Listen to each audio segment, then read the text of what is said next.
Let's do it, man. Here, I'll stop this here. Wow, good loud. Hey, welcome all. This is Justin Lethby. This is basically Realtor Tech Talk. We have been doing this once a week, every Friday from 11 to 12 Central Time. My name is Justin. I'm the E-Professor of Real Estate. You'll find me at eprofessorofrealestate.com. Instructor, teacher, CE instructor, all things tech and realtor based. So you'll see me that way. Today's topic is going to be Facebook. And we're going to kind of talk about, they just changed some rules a little bit. They're announcing some rules change. We're going to kind of talk about that a little bit and how's that going to make changes for you and what you guys can do to kind of preempt that stuff. So you guys take it away and introduce yourselves. Well, I'll introduce myself. I'm Jason Bates, host a podcast here in Phoenix, Arizona, a lender here in Phoenix, Arizona, and also do a few blabs here. That's how Justin and I met. So very excited about this subject. I'm not the expert on this particular subject, but I am pretty techie. So I'm looking forward to this. And I'm Michael. I'm a technology consultant in the UK to the property industry. And I dabble a little bit in the social side, mainly in the tech side. So I saw this one to join in with you guys again today. Awesome. Yeah, we're glad to have you, Mike. Absolutely. Yeah, it's always fun. I like getting it from your guys' perspective because I don't know. It's always interesting how the rules across the pond work for all these companies versus how we see it work in the States all day long. It becomes a very interesting play. So again, one of the things, just kind of start this off with, Facebook just announced recently, and you're seeing articles all over the place, Mashable, ZDNet, all these places are kind of talking about it, where they are again putting more emphasis on making sure that our feeds are going the way we want to see it as consumers. So they're changing the algorithm to emphasize people that where they are guessing are going to give more comments, likes, and shares, specifically shares and comments. They're putting a lot of emphasis on those right now, where they want to make sure that if I'm coming in there, that news feed is desirable for me. So they want to only see the things that I want to see and pop up. You notice, I don't know if you guys notice, if you guys pay attention very well, but if you start clicking on a couple of videos that are kind of fun, you'll notice all of a sudden your news feed gets a lot more videos. And if you stop doing it for a while, they start going away. Yeah. Right. And more like this, more like this, more like this. Exactly. Who are all these people? I thought it was Facebook. And that's just it, right? So it becomes an interesting thing. And in real estate, we have to, at least in the States, we really have to, and it's kind of state by state, but it's a generally safe rule. We have to create business pages so we can identify who we are in real estate and what's going on. And even Facebook has rules that say this. They say, look, you cannot have a profile, a personal profile, and sell business on there. If you are doing that solely, they will boot you. So now you're trying to be a brand, a business, and still get in people's news feeds. And that is becoming a more and more complicated thing every day. Yeah. So now help me understand this a little bit. So the other day I noticed this happened to me when I went to Home Depot's website, searched out some stuff for the house or whatever. And then I got some Facebook ads that were Home Depot ads. Yep. There's some kind of cross-reference there that... Oh, yeah. Well, now that's a little outside this. You're talking advertising that way. So what Facebook, so what you will see, and you can actually put it in your Chrome browser, there is actually a thing that's called Facebook Pixel Helper. Yeah. And if you turn that on and you surf websites, you will see which website actually has this pixel on their website. So what they're doing, and this is great for real estate and any business, what they're doing is they're putting this little bit of code on the headers of their website. Uh-huh. And then they are rebranding and remarketing to us, right? So if we go on their website, they can now collect that information, and now they can create a special audience based on people who have visited our website, and now you're going to start seeing their marketing inside there. Yeah, retargeted marketing. And you can start seeing how, if people are searching for real estate and they've never heard of you before, they know that it's relevant. They can still serve your name up. Yeah, I think it's a solid idea because it's much like seeing signs in the ground. And people go, man, I see you everywhere. It's the same thing. They see you everywhere on the Facebook. They just think you're awesome. Yeah, no. So now how do you get this code on your website or whatever? How does that work? If you're not techie, you pay somebody. Like Michael. I'll take you. Call Michael. And Even with me, it blows my mind how much it is. There's so many. It's quite a specialized field, and the amount of you also got to be careful because there's a lot of sharks out there. You're paying them, and I mean, I'm seeing that now where you're needing to literally audit consultants because they're coming in going, "Oh, look, we're going to deliver all these leads and all the stats and the figures and graphs." You're paying them money, and then these are the people who are going to report back on how well they've done, and you just go, "So I'm paying you to tell me how well you're doing effectively." And we've just seen an instance now where the website hits doubled. And when you actually look at it, it's all from an anonymous location, from a Firefox browser. And you're going, well, what's the value of that? Right. It might have doubled, but it wasn't very valuable. Is that what they call a bot? They could be bots or web crawlers, depending on who's doing what. It all depends. It's kind of interesting in how it gets done and how it gets managed. It's just rubbish traffic, which costs. Well, it's not any different than being here on Blab or on Twitter, right? You know, the only difference is in Twitter or here we call them eggs. I laughed because I was watching someone the other day, and there was a person that came up. They had an egg. They turned them on, and I'm trying to type into the comments, "Don't do it, don't do it, don't do it." And they did it, and they got harassed. It's like and it's the same thing that goes on in the web world. I did put a link down here in the comment section. One of the things that you will see is Google is actually trying to do this, and they have actually things called a tag manager, and you can add this to your website, and then you can put all this coding that you want to put in there, and that will collect all that stuff, and it makes it really simple. Now, I'm just learning about it because I just read about it last week, so I'm trying to play with it now. But this could be an all-in-one solution because if you're trying to create that pixel in Facebook, you got to put it on every page you think someone's going to be on. Unless you're in WordPress and you have a plugin that may work for you. But those are iffies, as Michael's hinting at. Sometimes that stuff isn't really good because it's not done real well. So you got to be careful with that stuff. I think Tag Manager will kind of alleviate that because it's supposed to basically manage it for us from there. They put it on there and it kind of disseminates out appropriately. So, okay, explain this to me because this is like way above my head here right now. Yeah, so. This gets intense. Yeah, this gets intense. So this Google Tag Manager, Analytics Tag Manager, you put this on your website where, like in the coding? You could put a little code in your header of your, so usually where people most recommend this, and Michael can correct me where I'm wrong, but where most people put this is like on the header section of their front page, of their landing pages, right? So they'll put it on the header section of the one page, and then it will trace down however it needs to go. It will do like a site distribution. It'll understand your site pages and go through and manage it. Okay. If you don't do that and you use just generic coding, like if I go to Facebook Pixel Helper, I then need to put it on every page I want to put it on. And there's value for that too. It gets to be a lot to manage, but then you can be specific about what happens on what page and what codes where. Okay. But usually it's the header. It's in the, in the HTML section of a website, and it's usually in the header section. Okay. So you put that there. Now, the pixel thing, that's different than this, right? This would be a depository for that pixel coding. So you need both? Yes, you're definitely going to have both. Now, what can happen, and I think this is where Tag Manager goes, because I think Tag Manager, I mean, again, Michael can correct me, but from what I understand, Tag Manager has not necessarily been here for a long time, 12 months at most. And I think they keep adding more and more functionalities. Like, for instance, every so often, you'll just start seeing where you can just add a little code snippet saying this is your UI code, so to speak. You can put that in there, and it will do the rest for you. I mean, it's a field that's growing so rapidly that it's kind of hard to keep up with. And every time, you get lost so quickly as well. I'm spinning right now. Right. Yeah, it is. It's insane. I think it needs to be, ultimately, this whole industry needs to be simplified for the users. Well, now, if you really want to get complicated, that's what Google's trying to do with AMP, right? Which is a totally different conversation, we will say, for many days down the road. But kindergarten, you guys are in college.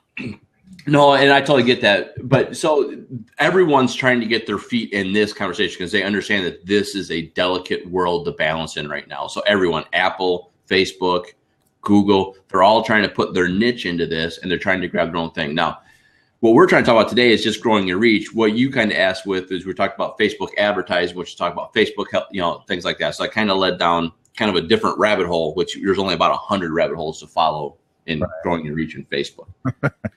Right. Okay. So, all right. So let's get back to Facebook. So Facebook, I was going back to the Home Depot. I went to Home Depot website. I go to my Facebook. Now I see Home Depot ads in Facebook. And not only the ads, but ads for the products that I was actually searching for on Home Depot, which was, it just blew my, I'm like, man, Big Brother here. Holy cow, man. You guys are checking me out big time. It's not really that. What you're getting with that, again, you're talking Facebook advertising, which is a whole new, and we'll have that conversation at some point in time too, in a lot more detail, because Facebook advertising is impressive. It is powerful. It has so much arsenal you can take advantage of, even from a real estate perspective. There's so much stuff we can do. But what you're talking about is what they're doing is, and this is smart business, what they're doing there for you is you went in there, you looked at a couple items, you might even have added on a wish list or added it to your cart, but you never hit that submit button. So now they can target exactly where you started and where you stopped, and then they can put campaigns to that particular thing depending on what you said and done. And that goes back to the pixel thing again. So if you put those pixels in place, I can follow every step you've been in. Now I can't necessarily follow you because that's way Big Brother and that's scary. But I can follow you, the demographic you, and then I can market back to you specifically. That's where those tags come in. You tag individual sections on your page, so they know you clicked on the section with the tag that had the kettle in. Well, they know that. It's the same people serving the ads when you're on Facebook. It's Facebook ads, but it's all the data is tied together. Gotcha. Okay. And what's even scary, if you go to YouTube right now, probably, Jason, and you would go launch an ad or you go launch a video that has advertising on the bottom line, you're probably going to still see those same Home Depot ads out there. Yeah. Even when you buy it. That's where people are failing, right? Because that is where they're failing from an advertising perspective, because who wants to see the shoes you just bought or the garage door opener you just paid for, or the seed and feed for your grass? I mean, who wants to see that when you just bought it? Like, next. Now, on the same token, I do want to see from a person, from from sellers, things that are similar to stuff that either I bought or that I did not buy, maybe because I didn't like X, Y, or Z. I want to see those products all day long. Right. They haven't really mastered that yet, and that's where it becomes a little interesting. But they will. I mean, give them time. This is all intelligent advertising. Right. But it's all part of, with Facebook. I think it's so great because you can target certain demographics, certain age groups, certain areas, certain people, and I think that's where for us it comes a lot easier. So I know if I'm going to go do a Facebook advert for my wife's child singing group that she does, I know the people that are going to want that she wants to attend. I know the age groups. I know the areas. I know so much about them, and you can choose to just deliver your ad to those people. So it's relevant information to the right groups. Yeah, no, that's the power of that. Is the breakdown of the demographics, and you can really target market, and even the times of day. I think you can put in there too. So it is very, very specific.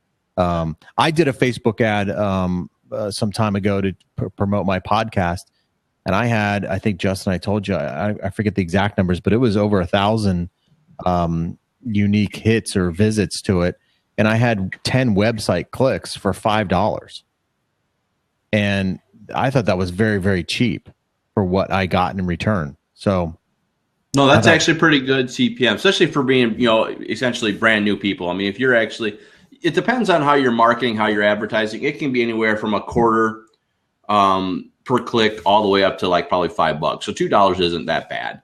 But what you're trying to do is I don't know, and again, maybe Michael's done a little bit more with this, but the research I've done shows me that if you're getting right around $1 per click, you're actually doing pretty good business. Yeah. Totally different on CPM. I think it just depends on the market. I think it depends on what industry, what market, because it ranges massively. Yeah. The thing is, I think what people also underestimate is just brand awareness. You say it costs that much, $1 or $2 per click for the 5, but if 1,000 people have seen your brand, exactly, subconsciously, it's 1,000 people. Yeah. And so I know a lot of people always go, "Oh, it's the cost per click," but you might have had 10, 20, 30,000 people see your brand, and slowly over time, it starts building that brand trust. It'll get less expensive. That's worth something. Right. Absolutely. That's some value in just getting your brand out there and brand awareness. Absolutely. That's what I looked at. I was more impressed by the number of people that actually saw it for the cost. Yeah. I'm like 1,000 people for $5. I mean, you can't buy billboard space on the side of a freeway for that. You know, I mean, it's like crazy. So, I thought it was pretty good. Yeah. So this is about growing your Facebook reach, though. Yeah. As you talk about your reach as to like how many people and the right people viewing your business page, or getting more people to like your page. Well, to me, I think it's going to be kind of both, but I think there's kind of a stepping stone, right? If you're going to grow your reach, you have to have more people that like your page. You know, it's. I don't know if there's a chicken or an egg relationship here or not, but I personally believe that if you're going to grow your reach, you got to get more likes, you got to get more people out there. But on the sake of Tobin, to do that, you got to get more news feeds. Yeah. Well, back to those shares. You know, it needs to be shared. Right. And that's just it. The two big things you got to work on all day long is conversational posts that are going to get conversations going. You got to get comments and you got to get shares. That is where you're going to knock it out of the park. And if you can do that, you do real well. And, you know, I laugh and I fail on this to some degree because I just want to get so much information out. I don't really think about what I'm doing, but I laugh when you see realtors or small business people that when they put a post out there, they just put the Facebook post out there and it just says, great article. Yeah, exactly. I hate that. I gotta be honest. Well, they're not helping anybody because it's not getting out there. Again, are you productive or are you busy? Because realtors that are doing that are just busy. Well, I always tell, you know, if you want to get, you know, some engagement and stuff, put something that you actually read the article. I mean, it's like reading the morning newspaper. Hey, great article on this subject. Do you agree, disagree? Ask for that boomerang question to get some engagement back. You know, is a good way to help start the conversation too. Back to the old editors, too long, didn't read. But just leave the comment. Yeah. I can pick out any day a small business owner or a realtor that didn't read the article and just read the headline. I can tell you immediately. Yeah. And I don't comment. So, you know, it's like, and I laugh because here's the other thing that kills me. And now it's not bad for you, Jason, because you're more of a supporting vendor. But for me, I get realtors every day to ask me to like their business page. And I'm going, am I your audience? Right. I know. I don't get that, man. I don't understand that at all. And to that point, let me ask you this, because I see all the time, I get stuff in the email and even on Facebook where it's the same article, but a little bit different branding. So you have companies out there who sell, you know, that they'll post on Facebook for you, kind of deal.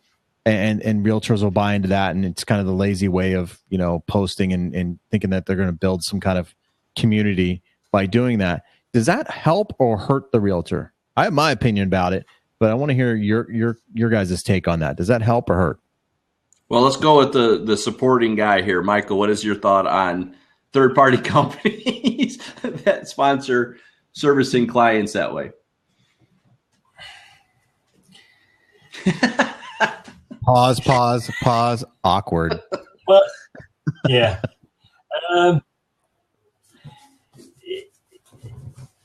Yeah. There's value in it. Okay, I'm not saying there's not value in it. But like if I'm a consumer and I see the same article just with different branding, as I see all the time, it's just a different face, different realtor, but the exact same article on how to make some sidewalk chalk, then I start to lose a little credibility with that particular realtor. It doesn't seem like they're involved as much as they should be. Yeah, no, I see stuff farmed out all the time. And this is my biggest gripe, is that nobody knows your business like you know your business. And social, let's face it, is about engagement. Mm-hmm. So why would you pay somebody else to engage? You know, I don't understand it. So if I'm the best mechanic in the area, I'm not going to go and employ somebody who doesn't know anything about cars to talk to my clients when they come in. You know, I want someone who knows about cars. Well, why would you do that on social? Right. Do you know what I mean? And a lot of these social companies that do all the engagement for you, it is people who know nothing about your business. How can they answer people? How can they engage? How do they know what they're looking for? Yeah, how do they know what they like? Right. I agree. To me, the whole thing that realtors need to understand is you're trying to brand your business, right? And your brand is you. I don't know if it was me or Mike, but Mike, I think you were breaking up there a little bit, buddy. Sorry. For a while, or no, you're good. You're saying about the mechanic and Sorry, I interrupted you. I guess I thought you were done. It's just about your business best. Why would you get somebody who doesn't know anything about it to talk about it? They're not going to know what to look for, what questions to ask, what questions to answer, or your opinion. Now, isn't it? People want to do business with you. When they're online, they want to be talking to you, not to somebody, some faraway country doing your social. Right. I agree. So 100%. I always, as a company, you need to engage. As a person, you need to engage.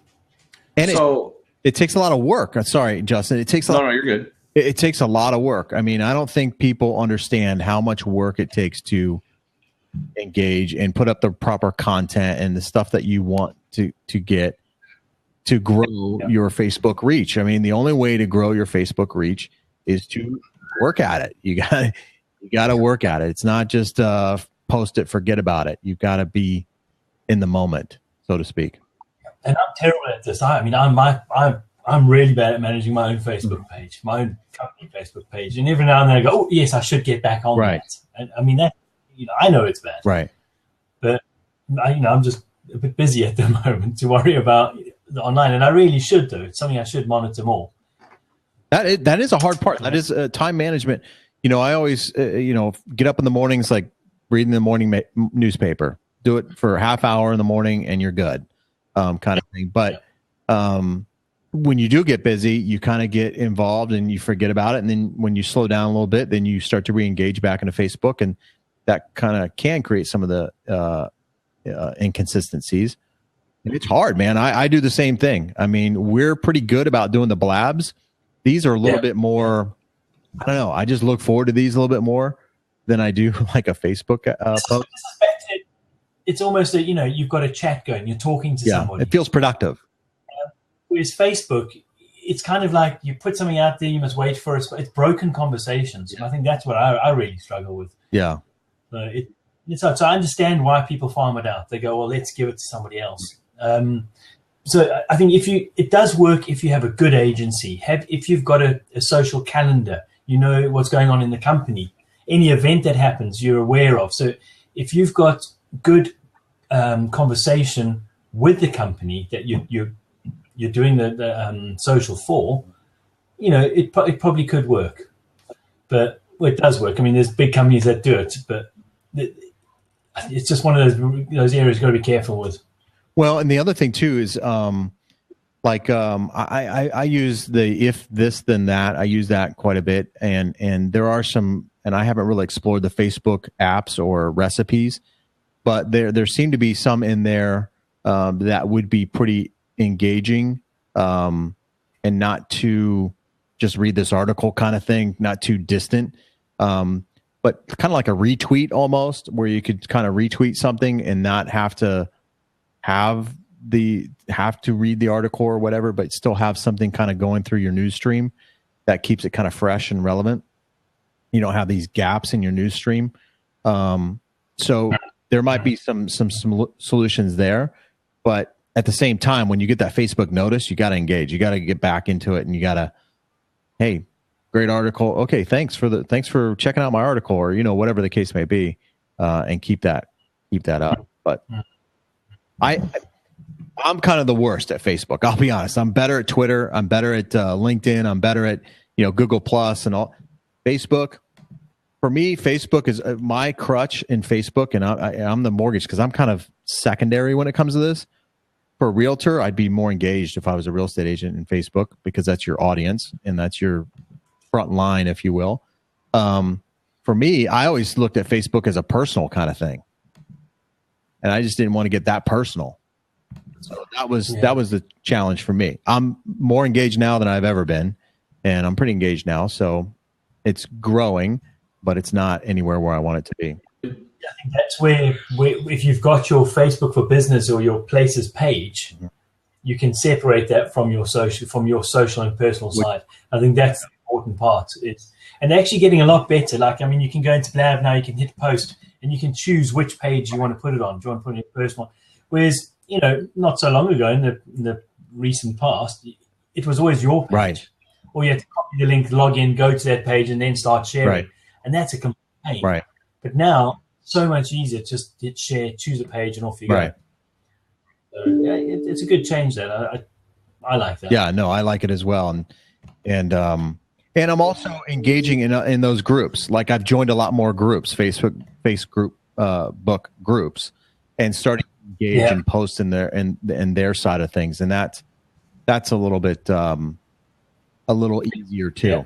Facebook, I always, Facebook for me, my hesitation on Facebook initially was somebody's going to find something out about me, or I'm going to post something that's not going to be, wrong group, wrong place. I'm going to do something stupid or something like that, or somebody's going to get a drunken picture of me, something passed out on the sidewalk somewhere. I don't do that, but I want that picture. But have that out there, and then you're like, oh my gosh, and you kind of consider yourself in real estate as a public figure a little bit. And if those things get out there, they could ruin your business, or at least, but maybe.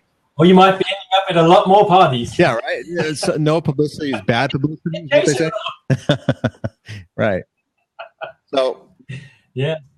But that's online. Everything online, you need to be careful. Isn't that, in life, you just need to be careful. Have you guys seen that commercial? It's probably going to be on the Super Bowl. I don't know if you get the Super Bowl over there, Mike, or not, but it's a big week.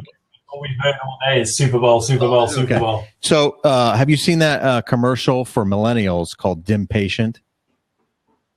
That one's great. The guy's going for a job interview, and the employer looks at his Facebook page, and he has all these ridiculous pictures of him being drunk and at a party and this and that.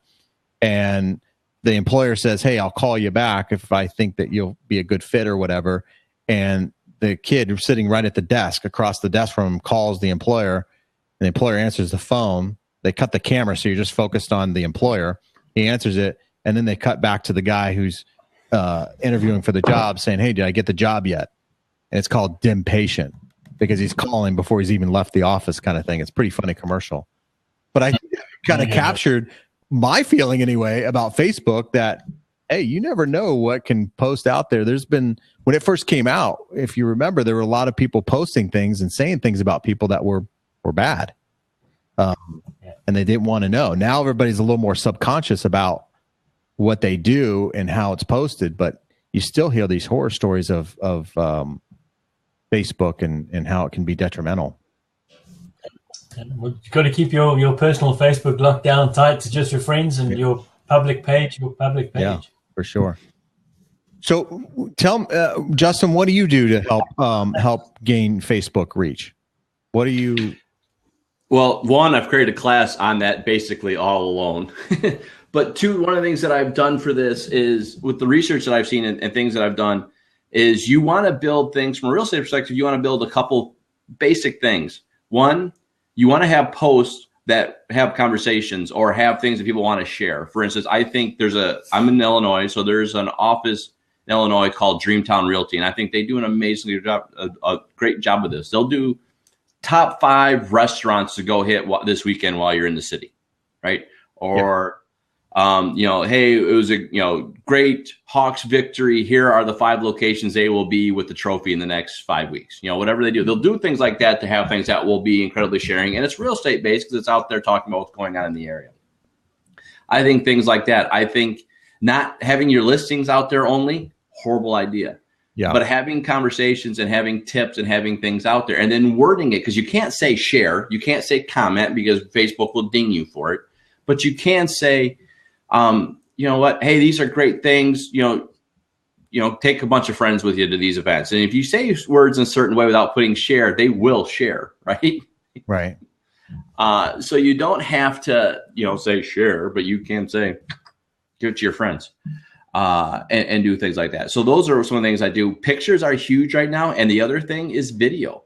I think video is a quick way to get things out there. Now, I'm hoping eventually Facebook Live will go for business pages as well, because right now it's only for your profile page. But I think if you can get Facebook Live on a business page, that's going to take your business page off.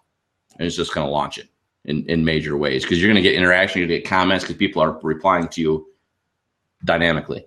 Yeah.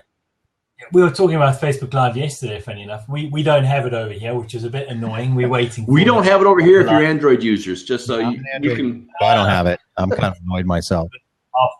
Yeah. Because a couple of weeks ago, you were talking about Periscope. Mm-hmm. And we were chatting yesterday how Periscope is just another app you have to install and manage. It's another social network. And, do you get people to go, actually, I don't want to install that? But Facebook Live, if you've got Facebook, do you know what I mean? That's going to be so much easier to integrate with. To go, oh, we'll just do a Facebook Live. Right. We'll have a much more natural way of engaging. Like Justin said, it's just going to be there, easy to use. I just can't wait for them. I know why they're doing it profile pages. I just wish they would do it in business pages as well, and they will eventually. But it's still like Periscope, right? It's not engaging, and that's where the video thing. I agree with you 100% on video, but we don't take enough advantage of the call to actions within a video. I see some people that do a masterful job at it, even subliminally. They'll have some messages in there to subscribe or visit a web page. Kind of like what I have back here. You can't really see it because my lighting's horrible. But doing things in the background with your video, there's so much space and so much creativity that can happen within video to get the message out there that some people just say, hey, I'm on video. I'm so happy to be on video. How's my hair look? And then that's it. And then they forget to say, hey, visit my website or like my page or, there you go. Company logo, and in the background it's over there, and somebody's going, yeah. Right. No, there's a huge value in that, man. I mean, hey, and that's where video can just really take things a whole nother level. I mean, you can have a little Facebook emblem, somewhere, and like my page, and you don't have to say a word, but people get the message. So I don't think we do enough of a good enough job, even when showcasing properties. Realtors take pictures or videos of properties, and they don't overlay or embed some of the things that they want the people to do. Well, there's two reasons for that now, right? There are going to be two reasons for that. One is where you're going with it. They're just not quick enough to realize they got to have some subliminal marketing that's going on with this. Right. But two, like our MLS, they won't allow branded marketing if I'm going to put that virtual tour on the MLS. They won't allow it. So if I had my little logo here on the bottom, right down here saying, check out eprofessorofrealestate.com. Yeah. They'll ban that video. Won't allow it. So you got to create now two videos to have that. Ban it where? On the MLS. Okay, so put it on YouTube. I mean, no, well, you can't do that, right? Our MLS won't let you then put that YouTube video over to the MLS. That's what I'm saying. You got to. Oh, well, I know what you're saying, but most realtors won't do things twice. Oh, okay. Right. So I understand what you're saying, and I understand that pause, but most realtors won't do that. So I agree with what you're saying, but here's where you can get away with it, and I think it's easy enough. And I don't wear these shirts, but I should, right? You got the logo here, it says Under Armour. Okay, why wouldn't that logo now say Justin Letheby Realtor on my big image or whatever I needed to have? Now I'm doing some of that stuff that's right there. Right. But you can't do that stuff. So again, I get what you're saying, but from a real estate perspective and realtor perspective, they won't do things twice. And if they're going to put it one place, they want to have one place where it can be used everywhere. And they'll take that branding out because it's just simpler. But if we're talking about Facebook and engagement and stuff like that, why not make a video that has maybe you feature a neighborhood or an event or something like that within the neighborhood? It's not going in the MLS. And you're getting your message out there that, hey, I'm a realtor. Check out my Facebook page, whatever, and get that engagement that way. Not just for listings per se that are going to go on the MLS, but there's tons of other videos that, we should be making that get your message out, that who you are and what you do and who you represent, that it's not going to even be near the MLS. It's just going to be on your YouTube page, Facebook page, Google Plus, whatever. Oh, I agree. I actually think that'd be a smart company to build right now, is if you had a video hosting website company that would let you create all those videos and then let that company separately push those out and publish those to every appropriate site. You'd make well, because realtors aren't going to do it. Yeah. It's hard to get realtors to do those. So it's hard to get them in front of a camera to begin with, anyway. But that's I think when I first started on Facebook, it used to be just posts and then a few pictures here and there or whatever. Now it seems like I don't see hardly any food pictures anymore. It's all video. I mean, everything seems to be video now. Maybe it's a food video. I don't know, but it just seems video. So it's definitely the way that it's going for sure. And having those subliminal messages within the video, I think are just, I don't see why not. Like, I hate this big brown space behind me. I thought about getting a projector and putting something back there just to have some movement because I hate it. Not a bad idea. But my wife would probably kill me if I spent a bunch of money on a projector just to film something. What the hell are you thinking, Jason? Oh, you can get a decent projector, probably about $300 if that's what you're talking about. Oh yeah, she's saying, "Hey, I can buy a new dress for $300. What do you need a projector?" Does it project onto a wall? Yeah, that projects. Guys, I've got to shoot, so I've got to run. All right, Mike. It's nice chatting to you again. Yeah, good seeing you. And maybe Friday again. All right, we'll see you around, buddy. Cool. Cheers. Have a good one, man. Thanks for coming in. So now with your Facebook engagement, so we talked. You gotta respond to Facebook when somebody posts or says something about one of your posts. You got to respond back, right?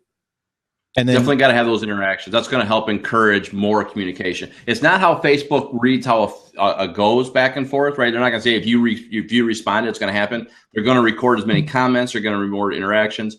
But the only way you're going to get people to want to comment is if you actually have a conversation with them. That is why Periscope and Meerkat took off so fast, is because you were getting direct conversation. Someone could text you a message through Meerkat or Periscope, and you could say, "Hey, great idea, Jason. I'll think about doing that next time for the next video." Right? They were getting that correlation.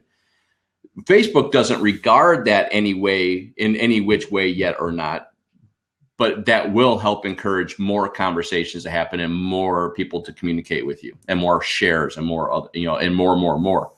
Right. So it's a good strategy to have. It's not going to kill you. Now, the other thing, what you really want to have is hopefully what you're going to do is have a big enough audience in your page where people just start commenting. They have conversations amongst themselves. And that's going to be even better because now you're getting that comment feed to grow organically, so to speak, right? And not force fed from us. What are your thoughts on creating a page? For example, like I had an idea, and I don't know if this is a good one or not. You can tell me, and anybody in the audience can tell me if this is a good idea or not. But I was going to create like a rental page, for example. Find out all the rental listings, or do something with like an apartment complex. Maybe do an apartment complex rental page where we showcase the rental, and then go to the apartment complex and say, "Hey, look, if I can get people engaged in this Facebook page in exchange for that, I'm promoting you. I'd like to know when these people's leases are coming due, and if they're not going to renew with your lease, I'd like the opportunity to, get them into a house."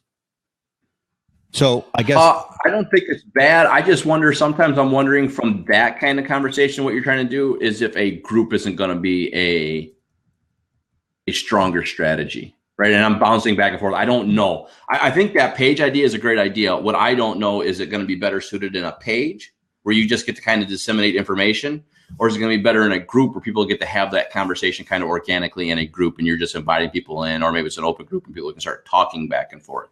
I don't know. I mean, I really don't know the answer to that one. I bounce back and forth on which one's better because I've tried both, to be honest with you. I've tried a for sale by owner page in my area, and it just organically pulls all the Craigslist ads straight in and does that stuff.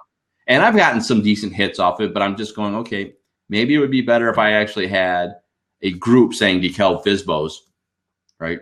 Well, that's what going from there. Well, okay. So what about creating a group?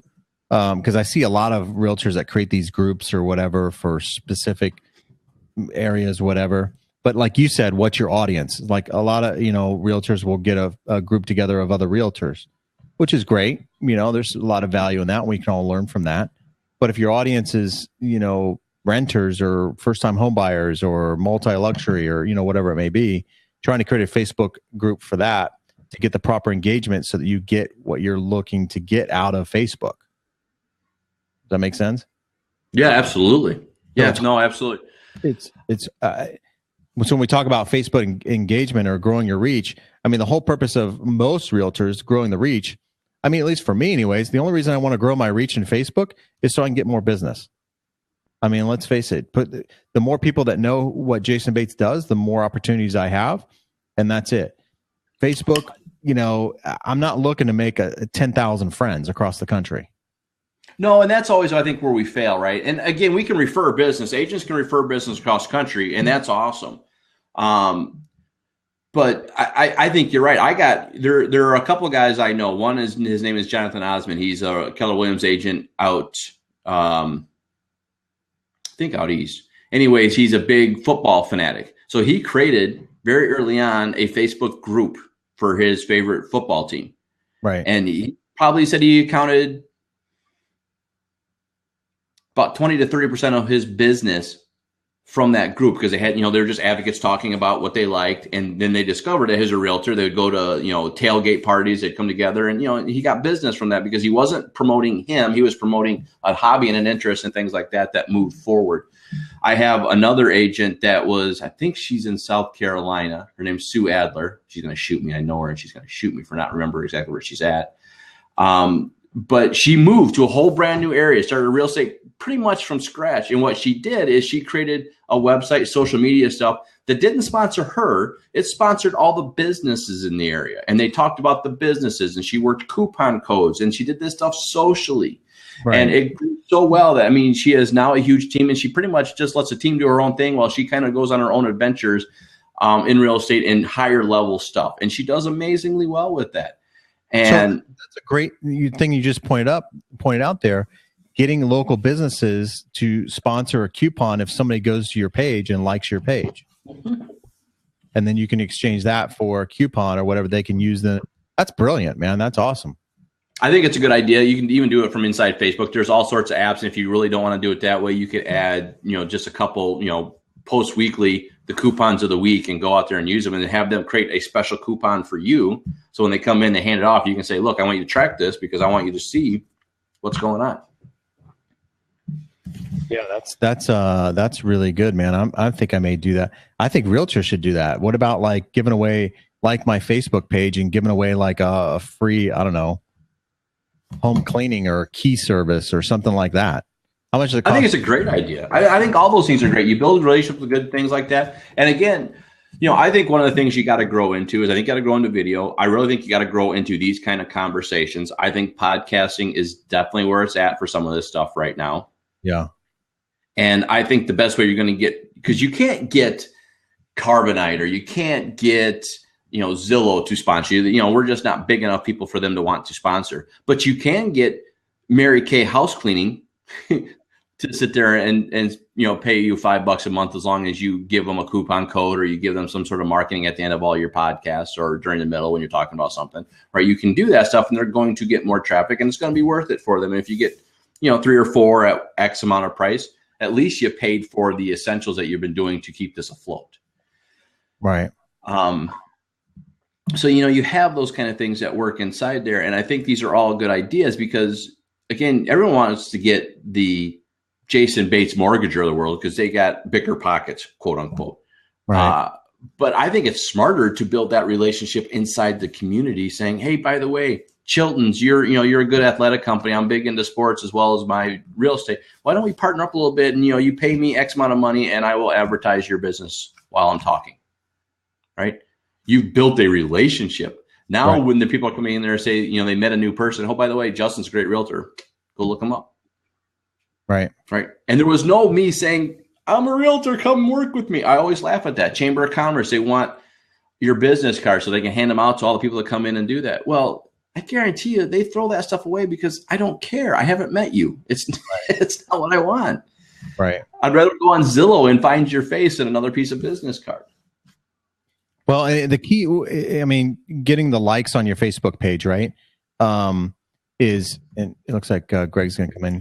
We stirred something in him. But getting the likes on your Facebook page, right, because that gets the engagement going too, which then helps grow your reach. It's always a chicken and the egg conversation with that, right? Are you going to get enough shares and likes or shares and comments to get more likes, or do you need the likes so you get more shares and comments? Yeah. Right. And it's a tough one because, I mean, you can pay for advertising. Again, we'll talk about that some other time when we get really in deep into advertising. But you can do that and pay for advertising.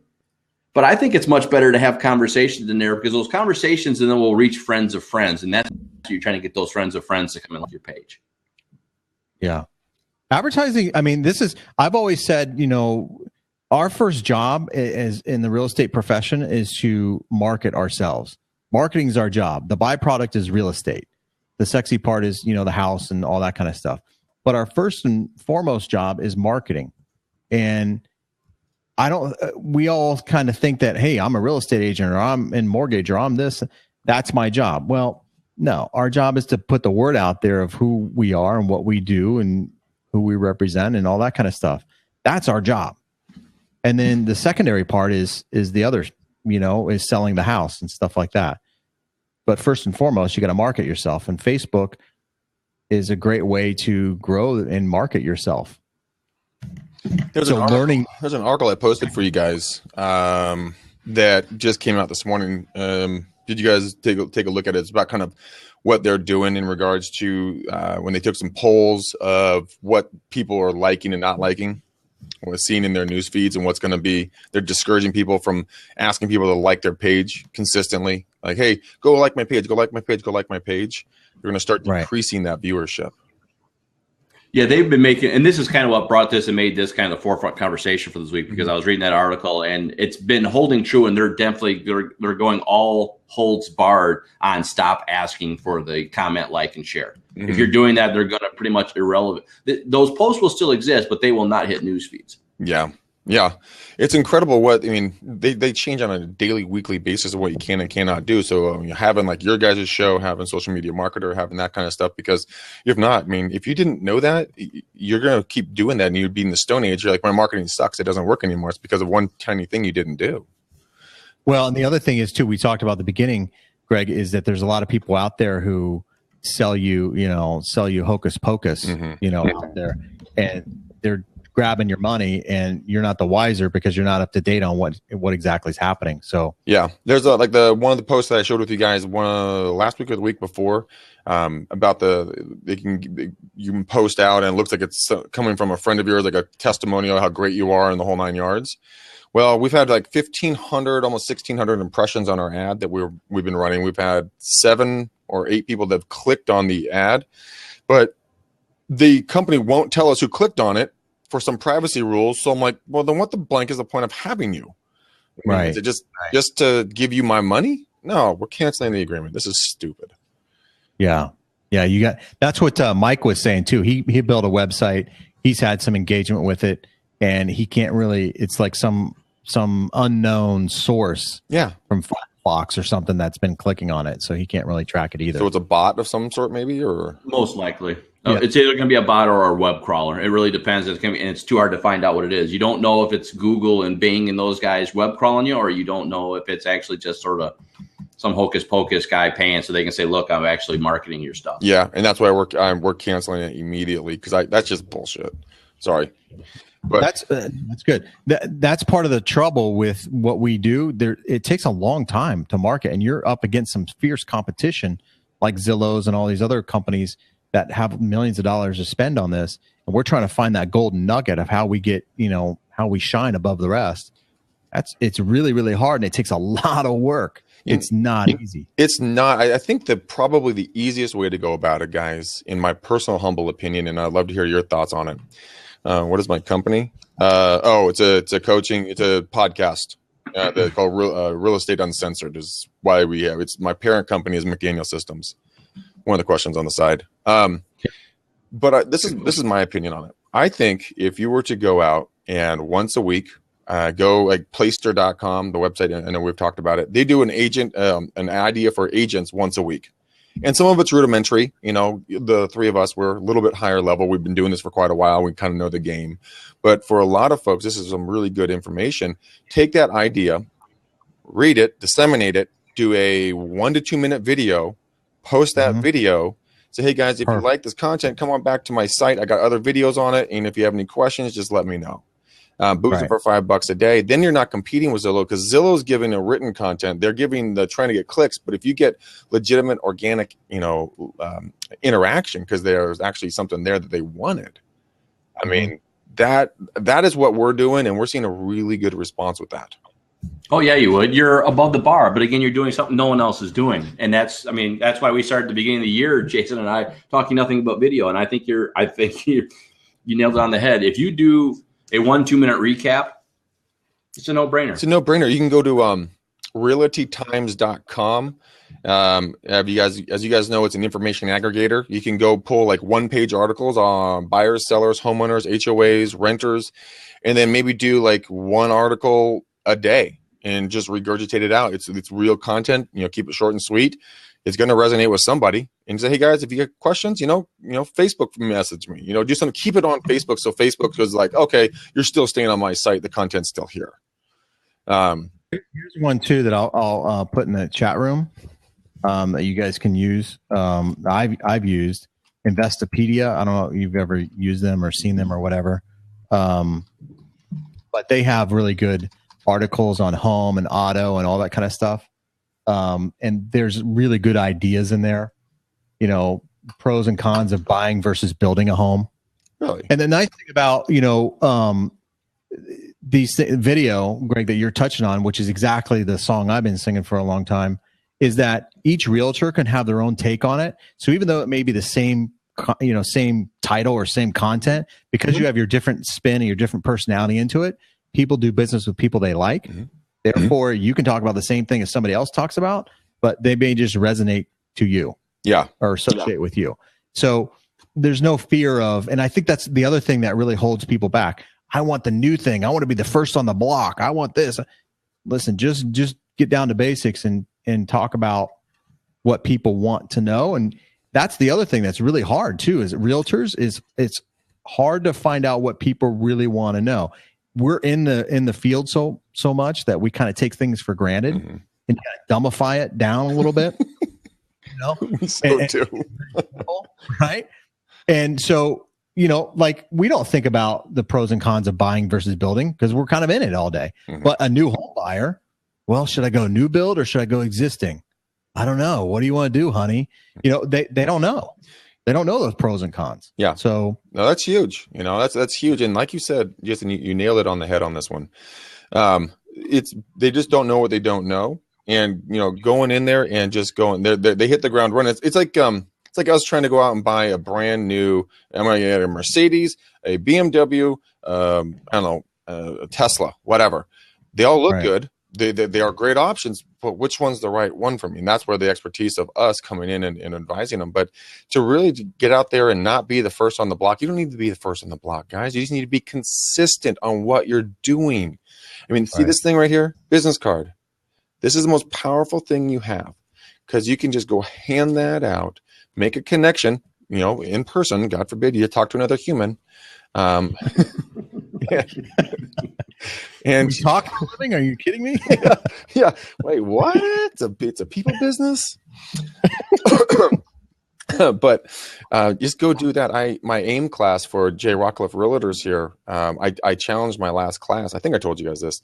One class. It was a Monday. I said we were talking about sphere of influence and how to get leads. I said, go and talk to 3 people, just 3 people in your sphere. 5 out of the 10 of them came back on Wednesday, 2 days later, with active leads. One of them actually went out and got 3 active leads and 1 contract signed just by going and talking to people.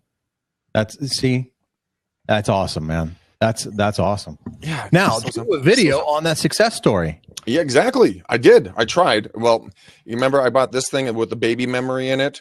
I tried to do a video on it, and it says, "Oh, you can't do it in a video. You have no more memory." I'm like, darn it. So close. Hey, so I have a really cool app. You guys may or may not know about it. It's called Word Lens. Dude, this is ridiculous.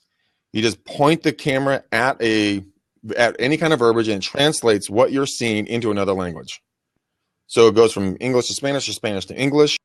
You can speak it and it translates it in. So if you're in Mexico and you're like, excuse me, sir, I seem to be lost. This neighborhood doesn't seem to be too safe. How can I get back to my hotel? And it translates. I've not that particular app, but I've seen other apps that translator thing, but I haven't seen one that actually reads an article for you. Yeah, it translates the words right there. And so Google Translate does the same thing. WordLens is better for the like picture translation. Yeah, Google just bought it. Google just bought WordLens. Yep. Yep. But I was thinking about this. We have a high Hispanic community here, which, don't have a lot of people that are really good. And I'm not trying to step on anyone's toes. That's, a Hispanic individual that does real estate. But in our market, there's not a lot of folks that can speak with authority that knows the real estate business. So I was thinking like, well, shoot, man, I'll go into the real estate, the community up there. I'll just give them my phone and like, look, read the contract. You can understand it now. We can communicate back and forth. Yeah. I thought it was just really a cool thing. Yeah, no, it is cool. And the only thing is, and this is, it kind of goes into Keaston's kind of comment here, whether or not realtors will become irrelevant. I still feel that it's still belly to belly kind of thing. And it's real personal. I know here in Phoenix, there's a huge, obvious, Hispanic community here, and they like to do business. And I say they like they're aliens or something, but Hispanic typically like to do business with other Hispanic realtors. Mm-hmm. Very rarely do they go to a non-Hispanic realtor. And I'm not sure why that is, to be honest with you, because within the industry, there's some shady stuff that happens because there's some advantages taken. Maybe it happens there too, and I won't say what they are, but they still get the same fair service, whoever they pick. But for some reason, they just associate with other Hispanic realtors more. So I don't know if would that app really help with that relationship, or I don't know. Well, I was thinking about a couple of years ago. I was representing a client of mine, and she bought in a highly Hispanic neighborhood, and the daughter, who was probably 12 to 15. Somewhere in there, she spoke fluent English, but her father, super nice guy, he couldn't. And so if the app was there, I could have been communicating with like, hey, read this, or here's the contract, look at this is what we're talking about. And so he would have been in the know, and I think he would have had a better outlook on it. And not felt like, honey, what'd you say, 12-year-old daughter of mine? Yeah, you got somebody there to help translate, and that's, Well, it's funny. You got to be careful from a real estate law perspective, right? If you just turn a client down because you thought they'd be better served by a person that spoke that language, you are potentially putting yourself at risk. Right. You can also co-list with them, so that you can have your marketing side and their intellect, in regards to the culture, the procedures, the language, so on and so forth. It's just funny because we had conversations about 2 years ago in Illinois about that specifically, where you can't just sit there and say, because of language, I have to say, no, I got to refer you out, because now you're discriminating on the border of some ethics violations. Mm-hmm. Yeah, I agree with you. And so it becomes an interesting bird. These translators make it nice because it gives us a solution where I don't have to say no, or I can at least say yes, but let's look at options. Yeah, let's bring in a third party here. I think you might be better suited to have your conversations with. But let's go back to Keaston's. Sorry, man, I'm dyslexic. So, I am actually giving a speech on this in front of my brokerage about how relevant real estate agents are going to be in the future. There's some really good Inman articles. Go take a look at what they've written. And Jason, in your area, you talked about the autonomous open houses. Get a secret code and go. The open houses are basically showing themselves. It's going to be interesting to see what the next 5 to 10 years are going to be like in regards to humans being a part of it. What our actual role is going to be. I honestly think that we will be here, but the agents that are going to be here, they're going to have to be much more tech savvy and much more nimble. You can't be old school backroom deals, the good old boys club. I think it's going to be a lot more transparent, I want to say, guys. I'm going to predict a very huge age shift within the next 5 years. Yes, because of the baby boomers. They're getting older every day. My father's in that, man. He loves to be grandpa more than he wants to be a real estate guy. He just wants to hang out with the grandkids. And I think you're right on that. I'm going to put it up here. This is a report by the National Association of Realtors. and I've spoken about it before, but I don't know if I've spoken to you guys about the danger report. Oh yeah. What's his face does it? Isn't that the guy who you know what I'm talking about? It does all like the annual reports and everything. Well, this is done by the National Association of Realtors, and it outlines the relevance and the pressures that our industry is going to face in the future. And one of them is exactly what Keaston is kind of speaking of, is the relevant of a realtor. How are you going to make yourself relevant? How MLSs are going to become, need to make themselves relevant. Associations in general make themselves relevant. Brokers make themselves relevant. It talks about all the different pressures that will be coming down the pipeline, of which some of them we've already started to see, especially on the agent level. Like one of the things is the masses of marginal agents destroy the reputation of all the others. I mean, that's kind of there all the time, right? You got a lot of onesie twosies out there who think they specialize in something when they really don't, and they really misrepresent the industry in a bad way. No, they truly do. And that's the sad part about it, is that I wasn't talking to him. I walked past him to get a cup of coffee the other day. There was 3 agents standing next to the coffee machine, and they were talking very quietly. And they were talking about, was going to go back to the whole brokerage and, the MLS and the whole nine there, the board of realtors. Every agent that I know despises their board. Yeah. They think they're thieves. They take all their money. They don't do anything for them. This, that, and another thing. They're always, you have to pay me this much money out of your commissions for this fund and that fund and everything else. And, I was, as of until yesterday, I was the education director for the YPN advisory board. They're in my area. They are horrible. I mean, 3 years deep and they still can't get an event together. I quit yesterday. I couldn't do it. But they think that they're drinking their own Kool-Aid, and the agents are, rebelling against them. They're saying, we're the greatest thing. We do all this, this, this, and this. All you have to do is pay me. And every agent's going, no, dude, no, I don't want to pay you anymore. I don't like this anymore. And so it's interesting about the boards. Let me ask you guys this, because the other thing it kind of mentions here is that commissions for real estate agents possibly spiraling downward. So you guys get a lot of pressure about, hey, list my house for 2%, or you got some competitor that maybe you're going up against to get a listing or a buyer or whatever, and you try to accommodate by cutting your commission a little bit.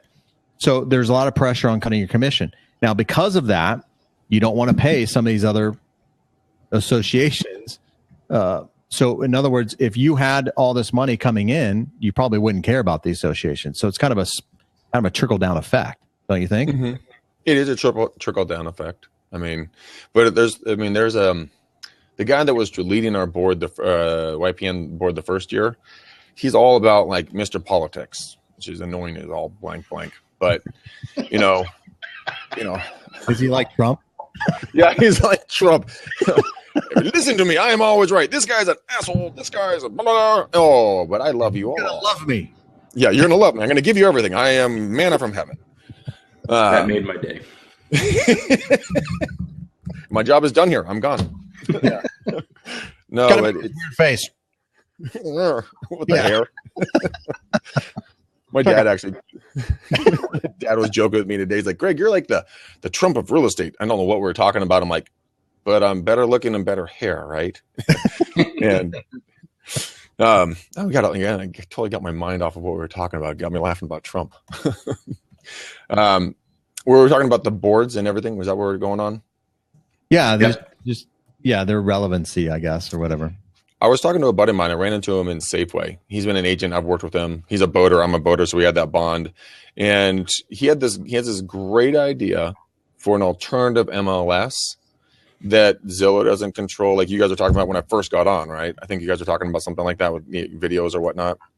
But I think that if like crowdsourcing or crowdfunding, you take something out to the crowd and help them develop it and make it big buttons and colors and make it easy for someone to look at properties and not look at bad information. I don't know. I mean, is the board going to be relevant? I mean, because it's our hard work, our energy, blood, sweat, and tears of money that then they get to go out and resell and take our money back to do what again with? I don't get it. I'll say our MLS here locally I just heard this yesterday. I don't know, you guys, maybe it's with yours, but they're making it so that it will compete with Zillow, and the websites or something. There's something that they were trying to do to make it so that people go to your website versus going and getting rid of the IDX kind of thing, but just kind of doing it internally through the MLS. And I'm not quite sure. I didn't really get into it because I was busy and I had something else to do. But she was talking about, and I'll have to revisit the conversation, come back to you guys with it. But it's in an effort to make themselves relevant, because they see themselves getting pushed out through the Zillows and some of the other platforms that are out there to post listings. So our MLS anyway seems to be hunting for that competitive edge, or just Good to hear someone. Glad someone's is. Yeah. So I don't know. I don't know if it's going to go anywhere. Or maybe too little, too late kind of thing. I don't know. I don't know, Justin. Where are you? Where are you located, man? Because I know Illinois. I'm about 45 miles west of Chicago. Oh, okay. So I'm looking at the map up here. I'm like, where the heck is it? Oh, there you guys are. Then what about, Justin, you might know about this, and Jason, you as well. It's LTE-U. It's a free Wi-Fi services. There are people, the cell phone service providers are getting a little bit nervous about this. I was watching a blab the other night, and it was like Qualcomm, Dorks Unite or something like that, or Nerds Unite or whatever. It's actually pretty interesting. And Duolingo is a free way to learn languages. It's like you'll take any of those other language services. I tried it, and I thought it was pretty dang fun, to tell you the truth. So it's not like what's that CD service that you learn Spanish in 3 weeks? I know it's just. Hold on, I'm gonna pop the link in here. Rosetta Stone or something like that. Rosetta Stone. Rosetta Stone does the videos or the CDs and stuff. So there's an app for Rosetta Stone now. Is that what this is? No, here's Duolingo right here for you. It's just a fun kind of a gamey thing that you can go on and learn Spanish, or any other language in a conversational way of doing it. My wife cussed me out in Spanish last night. What? My wife cussed me out in Spanish last night. I said, "What did you say? What did you do?" We were talking about, because she's from Puerto Rico, or her mom's from Puerto Rico or whatever, and we started talking about childhood stuff or whatever, and she cussed out her principal in Spanish, and it got back to her mother, and I'm like, really? Cuss me out. And so she cussed me out. You're like, was that a bad word? I don't know. It sounded kind of cool though. What'd you say? You're a fucking asshole. Chingo de mejo. I think I said that right. Probably not, but I mean, that's actually some really interesting stuff. I had a question for you guys. Hey, I wanted, and Greg, you may have seen this. I think we spoke about this last week, Justin, and I've been playing around with it a little bit. Home. What was it called again? Home Snap. No, not Home Snap. Home Digest or something. Hang on. No, that one I haven't seen. No. You have Home Disclosure. HomeDisclosure.com. So that's one that's really, really cool. It asks you to sign up. I signed up and I didn't get any spam or email or anything like that. You put in an address. It gives you everything about that address, whether there's sexual predators around the house, all kinds of stuff, man. I mean, it gives you everything. It's pretty cool. The only thing it doesn't do is it doesn't give you like the average electric bill or, gas bill or something like that, utilities. But as far as everything else, and it even kind of rates the house of how it looks, I guess, or if it's subject to a natural disaster or any kind of things like that. So that's a really good one if you're going to want to give some information to your clients. You just type in the address, and it gives you a whole report that you can email to your clients. That is really good. Yeah, and it's free. So I thought that was pretty cool.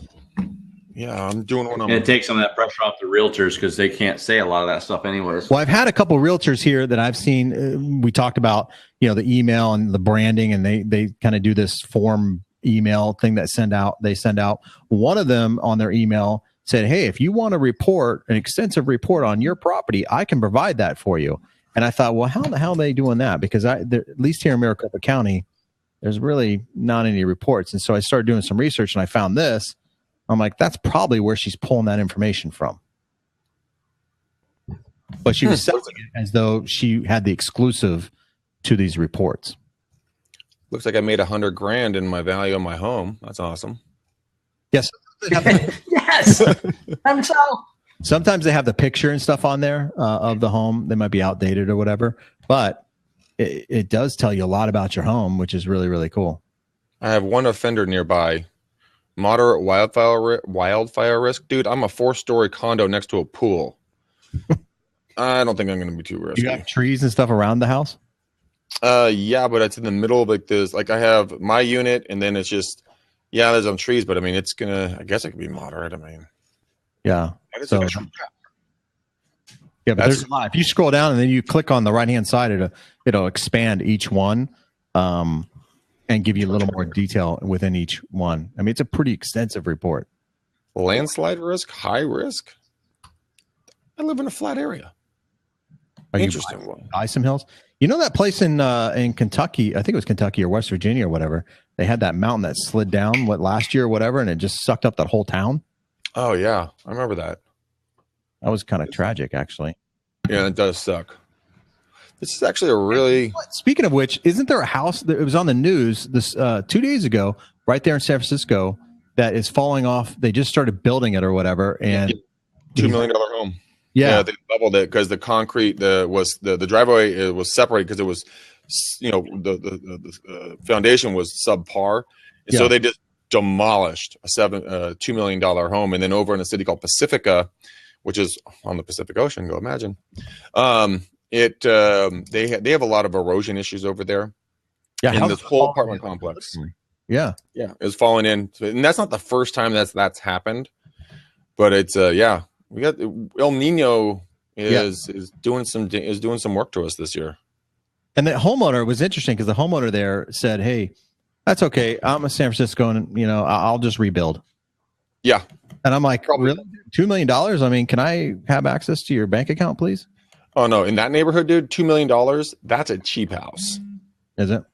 Oh man, it's stupid pricing in the city. I mean, you're paying $4,000 to $5,000 of rent for like a 1-bedroom or 2-bedroom condo, you know, in a halfway decent neighborhood.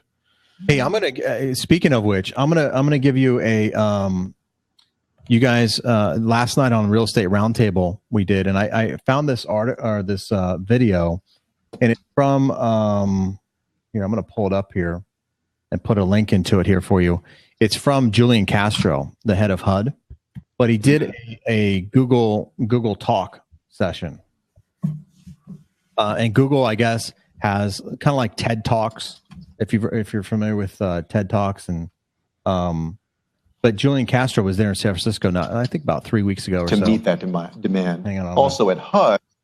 I'm going to copy this link here for you. CUO and top marketer. I just posted the link for you to the homedisclosure.com site that we're talking about.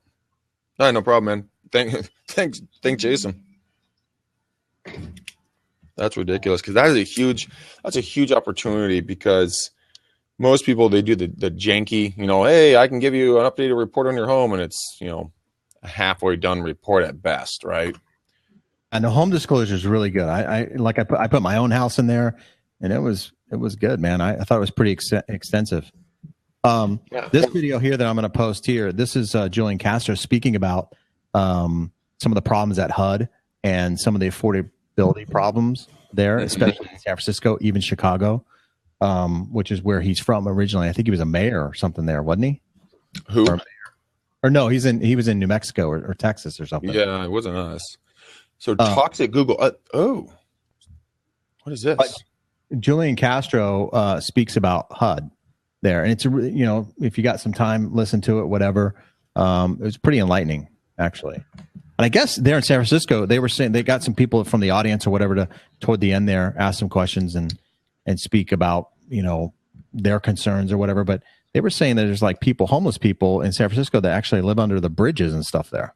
Oh yeah, that's a huge populace. I mean, if you're going to walk to a game or something like that, absolutely. There's a huge homeless population here. Yeah. In the wintertime, I mean, a little chilly out there. I'll tell you one thing. Yeah. Yeah. And he speaks to that. And so, you guys got this weekend, you got the Super Bowl up there. There's a lot of exposure to San Francisco. And to have that as part of, that's not a good image. It's not. But I mean, a lot of these panhandlers out there, they don't make a small amount of money. Double negative, they make some coin. We got panhandlers on every corner here in Phoenix. Oh, really? Every corner, man. I mean, everywhere. They're everywhere. I was. You guys ever watch the Simon Sinek? Ever watch any of his YouTube videos? Mm-mm. I'm going to post a link to one of Simon's videos. This will literally change the way you view business from here on out. And and he's an ingenious guy. Hold on, is this it? Yeah, this is it right here. Wow, that is epically loud. Copy. There we go. Hey, while you guys are doing them, let you guys have some fun. I'm going to pause recording, but I got to bolt. I got to take care of a couple things. Today's one of those days. Yeah, dude. Fun times. So you guys have fun. Thanks, man. Thanks for coming back on, and we'll be here Thanks next week. for having me. I love hanging out with you guys. This is always fun. I always learn something. So thank you. Yeah, dude. Always good. Later, guys. See you, man.